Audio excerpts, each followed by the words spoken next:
Hi, welcome to our session today. We're going to look at 5 questions. We'll explore some of the context behind the 5 questions, run through the purpose of the 5 questions, provide some evidence and a theoretical background, and look at the relevance and importance to teams and individuals. The care support pyramid.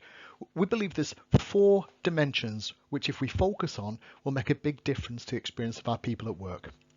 Hygiene factors, the idea that we need to have a relentless attention on working conditions, get some of those basics right. And healthy leadership, the relationship with your line manager is vital, but other interpersonal relationships matter. Building an effective team, aligning our purpose and coaching people to be at their best. Self-care, the idea that our well-being matters, but we can do a lot to help ourselves. As long as the climate around us is supportive, that we're not seen as weak, unprofessional, selfish if we have a need and we start to struggle. And if we really do struggle and are distressed, that there are outstanding, swift interventions and referrals that can be made. In pulling out the healthy leadership dimension, we want to create a pattern and a healthy rhythm. Yes, our clinical and technical rhythms are really important. Our competence in this area is vital. This is what gets the delivery of care to our patients. But we know that creating a culture, a leadership rhythm, teamwork matters as well. So it's not about a competition between clinical competencies and leadership competencies. It's an and. We need to be clinically and technically competent and work in a healthy leadership rhythm. So what does this healthy leadership rhythm look like? It's a series of doings. What does leadership do?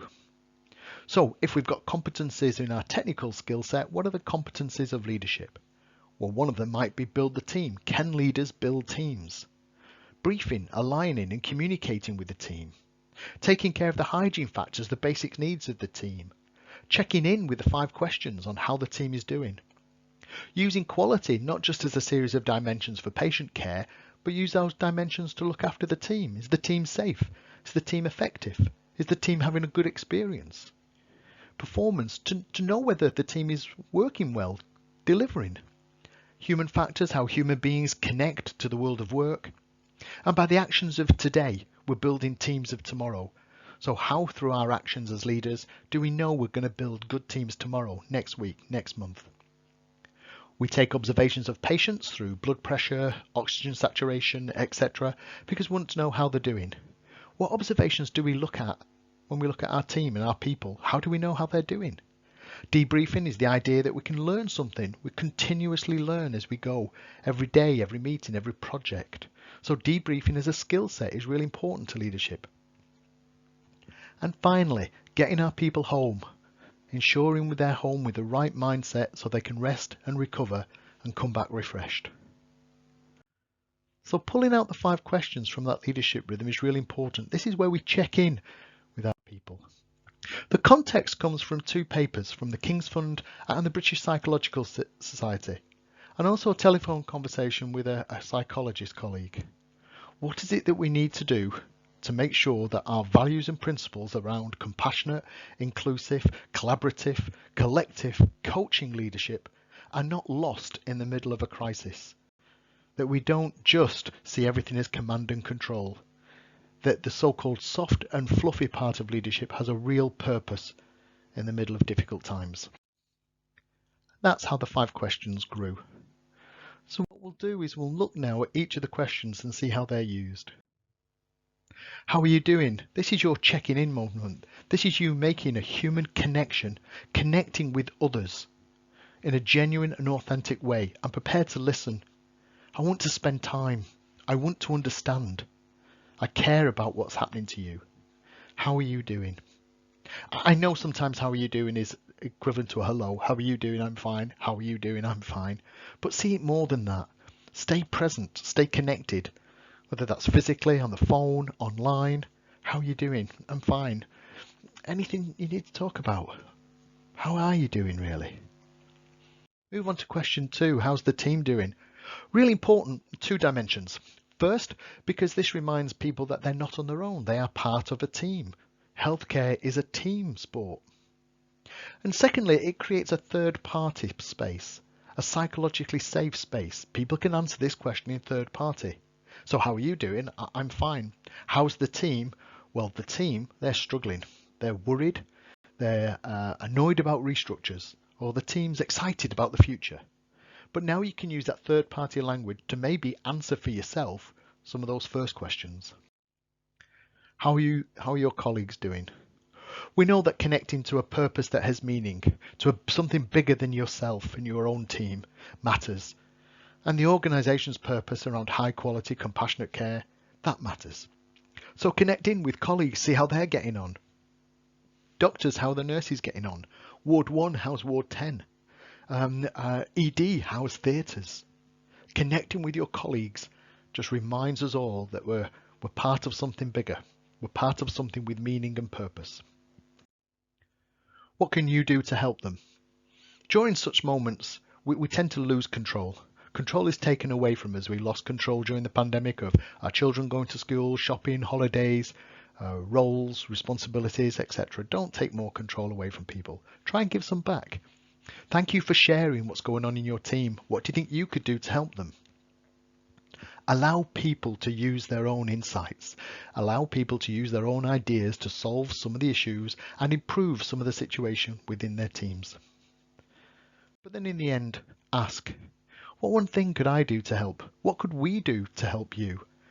If we did one thing today that would make things better, what would that be? Use these questions, get them into a rhythm. You don't have to use the questions verbatim as put there, but the principles matter. Question 1, how are you doing, is about connecting, being authentic and genuine in a connection with someone else. How's the team doing? Bigger. Let's start looking at the team. How is the team? How about colleagues? Well, this is saying, what's our purpose in the organisation? How do we connect? How do we work together? What can you do to help? So now we're saying, come on, you have some more autonomy here, some power. What do you think you could do? How can I help you do some of these things? So keep the structure, keep the flow, because the flow has evidence. But if you need to change the wording, change the wording. So let's now look at what that evidence is. What kind of leadership is the 5 questions? So the first bit might be simply that in asking that "are you okay? How are you doing?" question, really that's the evidence that suggests to somebody that you care about them, that you're interested, that you're prepared to spend time. You're prepared to spend time attentively listening. There may not be anything you can do, but when people know that you genuinely care and would be there to help if you could, that matters. Knowing that other people are aware of your situation, knowing that people are prepared to listen, matters. So listening to people and checking in on them might be an intervention in its own right. We sometimes think that listening to people is a pause, is the space before we make decisions, we fix things. What if just listening to people was an intervention in its own right? So then when we get into the theory behind the 5 questions, what kind of theory backs this up? So how are you doing is your compassionate leadership in action. It's your genuine and authentic connection to people. It's your genuine kindness. You want to be kind and helpful to people because you care about them. You have their best interests in your heart. You want to create a sense of belonging. You want to make them feel part of the team. And as we move into the team, collective leadership is where we need to be thinking. Healthcare is a team sport. We need to work together in this team to support each other, take care of each other, and deliver our service. And then collaborative leadership is the idea that teams need to work together. People need to work together, not through hierarchy or authority, because most of our connections to people around our organisations is because we collaborate with them, not because we have authority over them. And when we ask people if they can help, this is our coaching principles coming into play. How do we coach people so that they feel they have more control, that their potential is being met, that they take on more responsibility, more roles, but are clear about those roles? But then finally, when we ask, what can we do to help? What can I do to help? This is our servant leadership in action. Leadership is service. It's the service of others. So when you start to use the 5 questions and become familiar with that principles, those 5 patterns that really help connect and show people you care for them, Of course, you can change and adapt in any way that suits your context, but make it regular, make those connections real. Make interpersonal exchanges of value. Focus on them, not you, and coach them to success. Show that you care, be compassionate, because this is your leadership in action. So establish the healthy leadership rhythm. In that healthy leadership rhythm, use the 5 questions. Within it, people can be aligned to a shared purpose. Myths can be countered. Truth can be established. Roles can be expanded. Help can be within the group and within the team. And then the team know that your leadership cares.